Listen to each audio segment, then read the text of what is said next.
कुछ रिश्ते अचानक नहीं टूटते, वे पहले अपनी गर्मी खोते हैं। स्पर्श वही रहता है, आवाज वही, घर वही, बस बीच में एक अदृश्य ठंडक उतर आती है। और सबसे कठिन क्षण वह नहीं होता जब सच सामने आता है, बल्कि वह जब मन उसे पहचान कर भी अनदेखा करता रहता है। सुनिए, जहां नजर लौट जाती है। रात थोड़ी देर से खुली थी आज।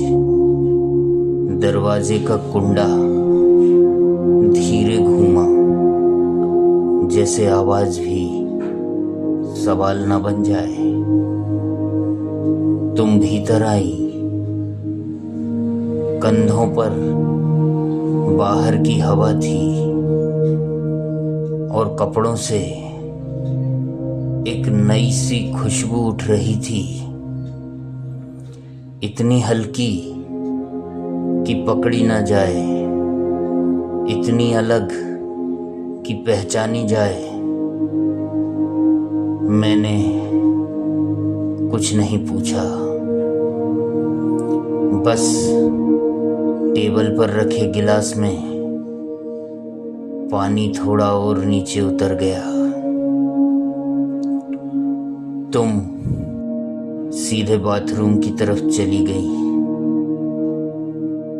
नल खुला, बहुत देर तक पानी गिरने की आवाज आती रही, जैसे कोई शरीर नहीं, दिन का कोई अदृश्य हिस्सा धोया जा रहा हो।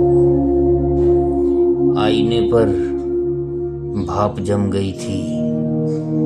उस धुंध के पीछे तुम्हारा चेहरा ठीक से दिखाई नहीं दे रहा था, और शायद यही सबसे साफ दृश्य था।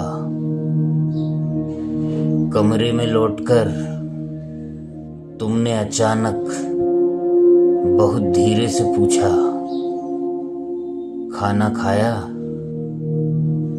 आवाज में वह अतिरिक्त नरमी थी जो प्रेम से नहीं, अक्सर अपराध बोध से जन्म लेती है।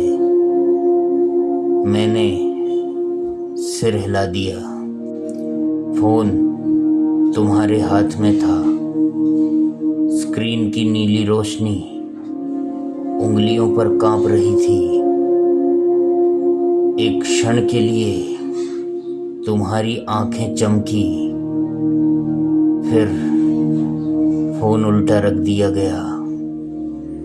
जैसे कुछ चीजें रोशनी में ज्यादा देर नहीं रह सकती। रात और गहरी हुई। हम एक ही बिस्तर पर थे, पर बीच में नींद नहीं, एक लंबा गलियारा पड़ा था। तुमने मेरे कंधे पर हाथ रखा, वही हाथ जिसे कभी पकड़कर मैंने अपने सबसे कठिन दिन पार किए थे। पर आज उस स्पर्श में गर्मी कम थी, सावधानी ज्यादा, जैसे कोई टूटी चीज बहुत संभाल कर रखी जा रही हो। खिड़की के बाहर हवा चल रही थी, पर्दे धीरे धीरे हिल रहे थे, जैसे घर हम दोनों से पहले सब समझ चुका हो। मैंने एक पल के लिए तुम्हारी तरफ देखा। तुम्हारी आंखें बंद थी, या शायद तुम भी देखने से बच रही थी। कमरे में अब भी वही खुशबू थी और भीतर एक सच धीरे धीरे अपनी जगह बना रहा था।